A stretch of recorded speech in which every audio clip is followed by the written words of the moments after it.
Okay, well, welcome back to stage 2 here at Sustainability Live London 2024.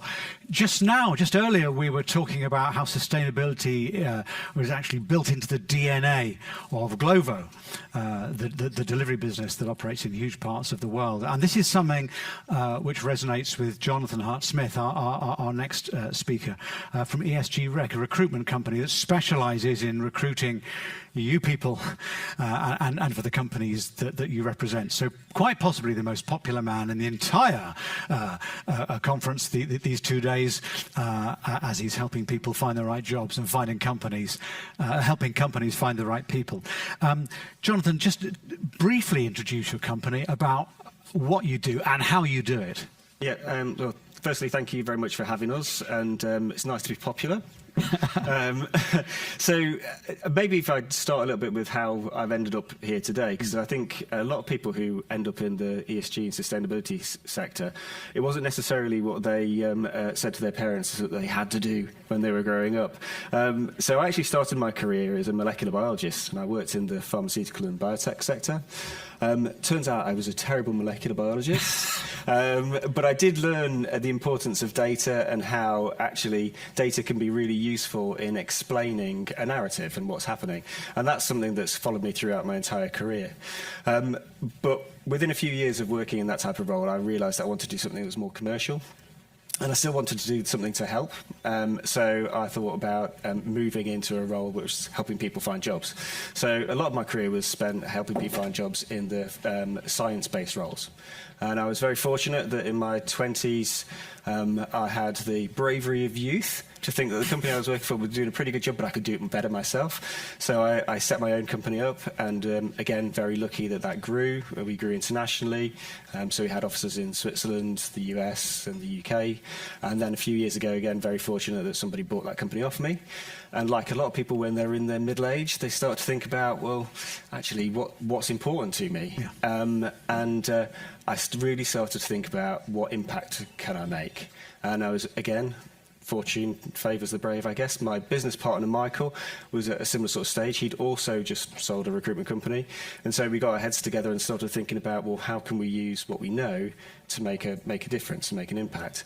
And we started to think about working within the sustainability and the ESG sector to help companies find the talent they needed to tackle some of the bigger questions and bigger challenges that we've got, but also make a difference in society as well. So one of the things that is one of our drivers, and I could really resonate with what Sebastian was saying, is that we as founders decided that at the very beginning, part of every fee we charge would go to charity as well.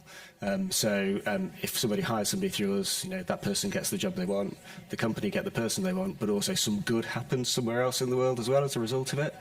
And that's really how we came to be at ESG Rec and doing what we do. And just picking up on something that Sebastian was saying, and that we were discussing in the room, does the impact that you try to make within your own business and by your own business, does that add value to your business financially as well as socially? I don't know. I'd kind of hope it would, because I think it's definitely helped us attract people to want to work for us.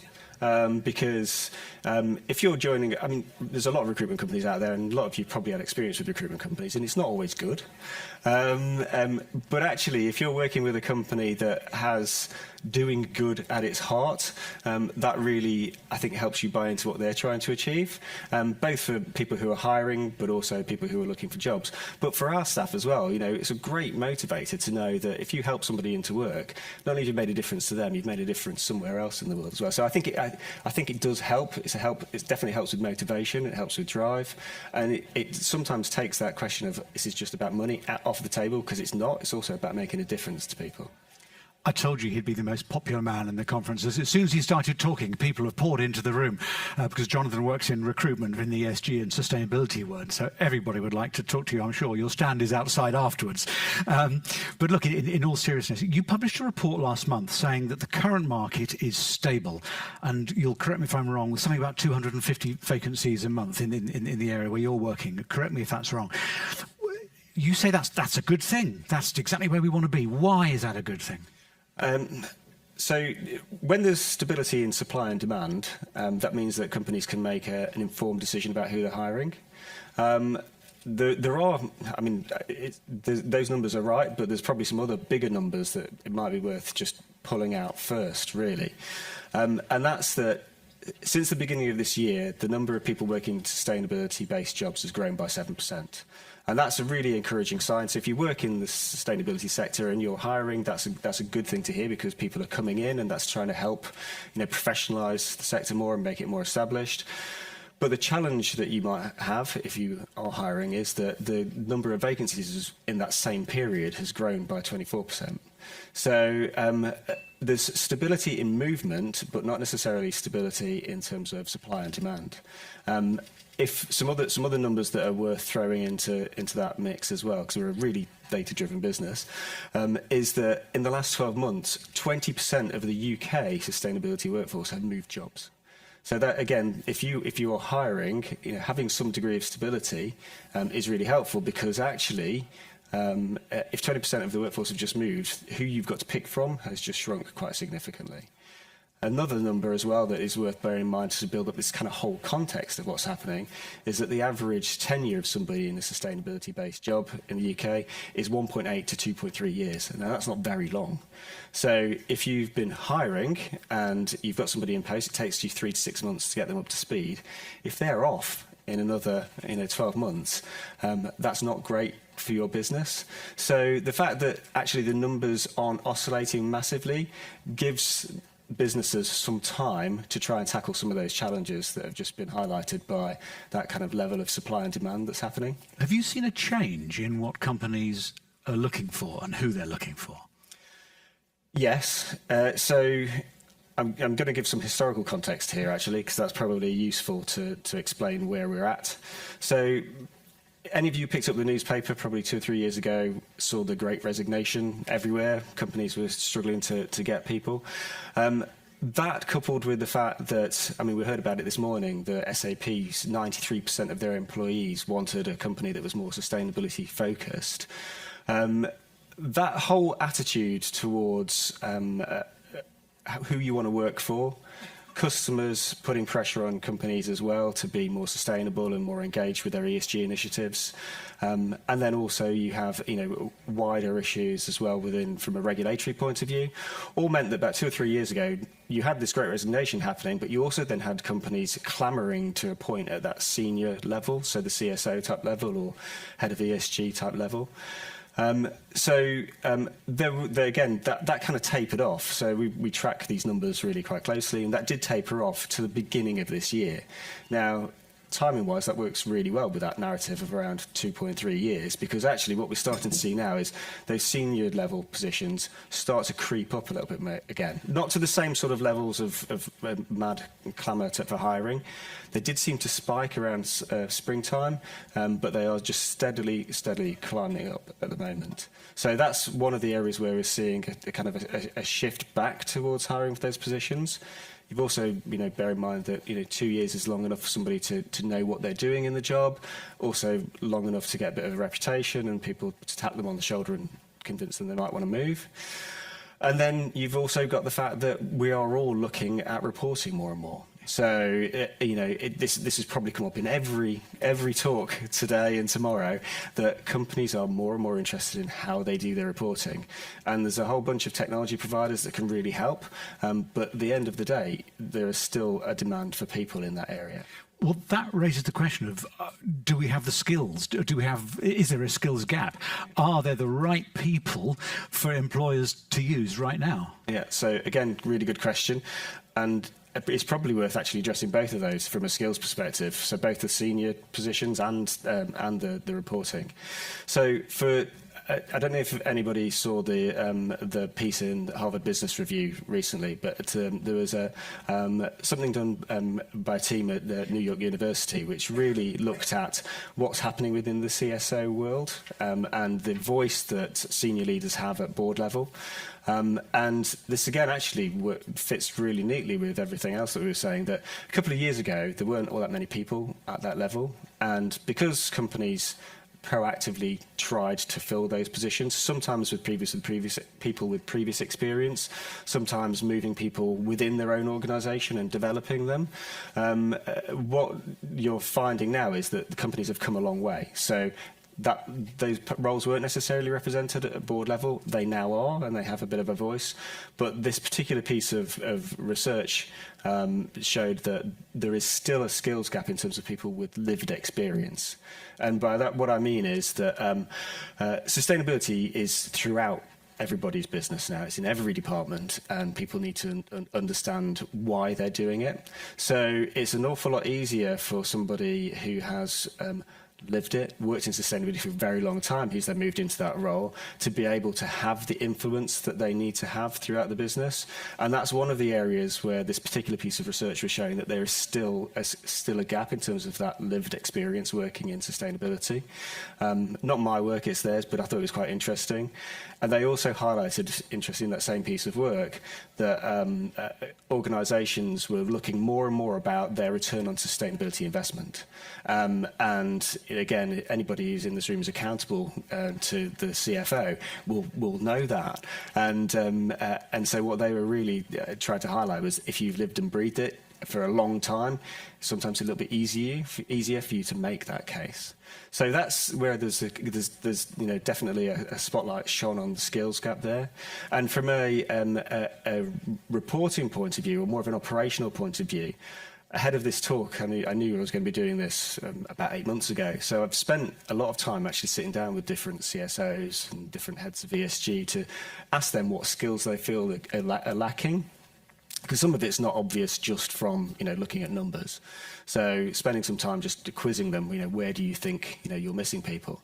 And oftentimes, when push comes to shove, they're saying, do you know what? If I need a technical skill, I can probably find it or train it. But the biggest challenge that came up over and over and over, and bearing in mind I spoke to people from finance, from law, from IT, from travel, from FMCG, one theme came up over and over and over again, and that was that getting the soft skills alongside the technical skills was the biggest challenge they had. And that comes back to that piece about trying to influence and communicate what's important about sustainability throughout your organisation. So they really, really struggle to find in the same person the ability to understand what's needed and then articulate that and get other people to come on that sustainability journey with them. And that's the biggest challenge that they're finding. I fear you've preempted one of the questions I really wanted to ask was, just to help these people out, what are you looking for? Advice to people in the industry. Yeah. Oh, great question. I think if you are in an operational role and you're looking to make that step up, put your hand up and volunteer for stuff. Put yourself out of your comfort zone. Make sure that you are seen to do that, and that you get the experience from doing that. If there are opportunities to get additional training, do it. But don't hide behind the screen. This actually came up twice last week, and it's not something that came up in those conversations I was having, but weirdly it's come up really recently, is the ability to communicate face to face is really important. But increasingly we're finding that we are having to have meetings online. Our teams are global, so you're speaking to people across the world more and more. So trying to develop your skills in terms of how to lead and influence people through a screen. If you can get some, increase your exposure to that and try and build on those skills, that's really important as well. I'm thinking a lot of this must be resonating with a lot of people in the room and online. I want to ask if there's any questions to come from the audience, and I'll ask you to put your hands up, and we'll get a microphone to you, so prepare. But just before we do, a question from me, just on the other side of the equation. What makes a good employer in terms of recruiting people? That is a really good question, and this is one where actually we help a lot of companies plan their recruitment process. Mm-hmm. So again, it's probably worth giving that some context to who's doing well, really. So if you look at who's hired the most sustainability professionals in the UK in the last 12 months, 9 out of 10 of those companies, just in terms of volume, have been construction or engineering firms. And if you look at what they have done in terms of doing it well, they have a really, really good process. And by that, what I mean is they move through that process quickly and efficiently. They have the stakeholders that are interested in hiring involved in the process, and they are able to articulate to people who are in the process why they should join their organisation. So if you're the companies that are doing it well, do those things really, really well. And then you've got other organisations that perhaps don't necessarily hire the same sorts of volumes, but they really position their organisations well. So we just heard about Glovo, and why Sebastian was so keen to work there. And one of the reasons was because they've been really, really open about the fact that they're doing something good. So, you can all probably think of other examples of companies that you'd want to work for, and it's not just about the money or it's about the package. Patagonia, for example, they've done a really, really good job of putting their purpose first. And I don't know this for a fact, but I bet they don't have many problems attracting people. Yeah. So, a really good process and a really good value proposition about why somebody should come and work for you are really key in finding people. But on the point about a really good process, one thing I would say is it's great if you can hire people at volume because you need them, but make sure you keep them. Because 2 of those top 10 companies are also at the other end of the spectrum, the worst for losing people. So you can get, do everything you want and, turn the tap on, but if the plug's out, then you're just going to keep losing people. So think about why you keep them as well. Yeah, it's a waste, and if we're all about sustainability, then why waste? So, any questions from the room for Jonathan? Sir, there's a microphone hopefully going to wing its way round to you. Thank you. Hi, Jonathan. Peter Bragg from Canon. So we communicated. We did, yeah. Just talk about that, turn out exactly that last point you made. What are some of the reasons people give for leaving organisations kind of so quickly? And second part of the question, as a sustainability leader of a reasonably sized team, beyond the normal, the usual list of what, being a great company to work for, is there anything specific to sustainability that you think leaders should do to try and retain people within their teams, or, beyond pay, which is the obvious one? Yeah, so there's a few questions there. So, right, okay, so first of all, what can people do to retain people? I think there's not necessarily anything, well, there is something from a sustainability point of view that you could do, and that's about really making sure that your company does live and breathe its values. Again, those examples are really, really good ones. It's an old one, but you remember Body Shop. Everyone knew what that stood for. Again, they attracted people really well, and people stayed because they bought into what they were trying to achieve. Now that company's developed and grown, they now have some challenges with, that they wouldn't necessarily have had historically. So making sure that it's very obvious that you're living and breathing those values. From a leadership point of view as well, these are just kind of, I guess, natural good business things. Making sure that you're listening to your staff, making sure that you do, you put their welfare first as well. That it's not just about, pumping them for the numbers. Because let's take, for example, the role in sustainability analysis and reporting. I just had a conversation earlier today with a gentleman who was saying that actually, that's where they see a churn within their organisation. It's because the job can get a little bit stale because once you've done it 50 times, you know what you're doing. So trying to identify ways where you can enrich their jobs as well so that they are continuing to develop. And as I said, 20% of the workforce has changed jobs within the last year. That number can be a little bit misleading because it implies that, they've all left their company because they were terrible to work for. But some of those people have moved internally, and that's a good news story. So how can you develop them into better jobs within your organisation is a really good way to retain them. I don't know if I answered all your questions there, because I think there was one more, but I think I might have lost it there. That'll do, says Peter. Thank you, Peter. There's a question, a hand went up first, right in the centre of my left. And then, pass the microphone across so our friends and colleagues online can hear. Yes, please. Hello, I'm Anya from Jacobs. I'm in the New Energy and Advisory team. And my first question, I don't know if you can answer it, is who's the worst at retaining staff? And careful. I know from a data point of view, but I'm not going to say it. Next. The second part is, I'm part of a young team of consultants in the London office. How do we make sure that we don't lose the best staff? Yeah, that actually there's some similarities to what I was just saying then, is making sure that you do listen to them and what's important to them. Ultimately, a job is a job, right? So you do have to accept that you will lose some people because they outgrow it and the job stays as it is. But it's really important that you're looking at training and development. So we did some work in my former company around, how are you going to retain people? And one of them is obviously, money. That is, particularly in the current environment, something that people are really, really conscious of. But consistently, it came up time and time again. It's about training and development, and then being listened to by your manager.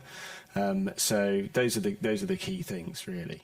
I know that's just normal management speak, but it's that this sector is not immune from the same business pressures that every other area is. I think we have time for one more question. There's a lady right at the front, if the microphone can reach her.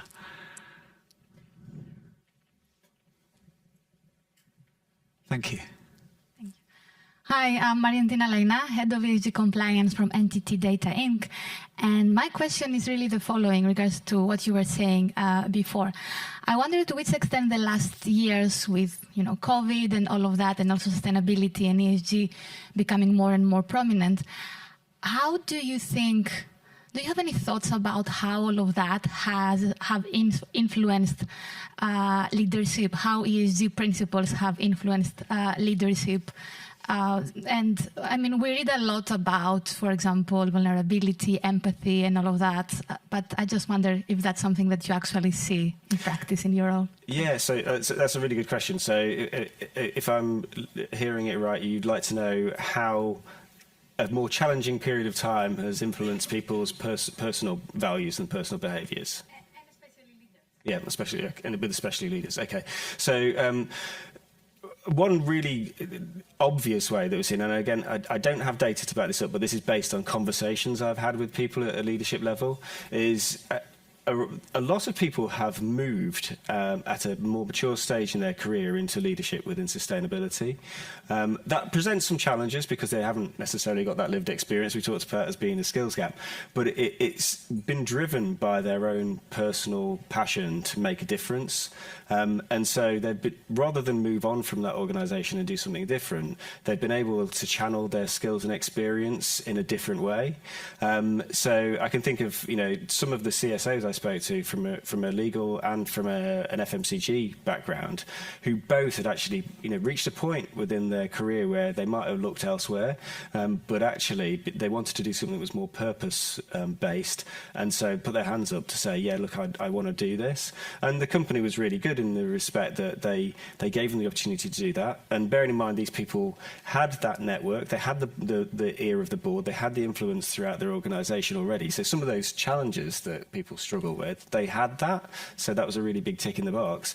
But to give them the extra support, their organisations, put in a consultant next to them to try and help them bridge some of the gaps that they had. So I don't know if that answers your question directly, but other than saying, yes, I've definitely seen that, and that people, have stayed in their same organisation or their same business to try and make that impact because they've got quite a forward-thinking organisation that's enabled them to do it. Thank you for the question and for the answer. Yet again, stage 2 needs to have a little stage 3 or stage 4 out there to continue this conversation for another hour, but we can't. For those lucky enough to be here in London, if you want to raise any further issues, or indeed have a conversation with Jonathan and his colleagues out there, then you're around, are you not, for the rest of the conference? Next 2 days. Yeah. We're going to take a networking break right now. We're back, though, in about 25 minutes with an allied topic about diversity and inclusion in our sector and the strengths it brings. Are you able to join us for that? Are you joining us? Yeah, no, I'll twist your arm to do so, because that would be amazing. And I know you've got a lot to offer. So see you in about 25 minutes.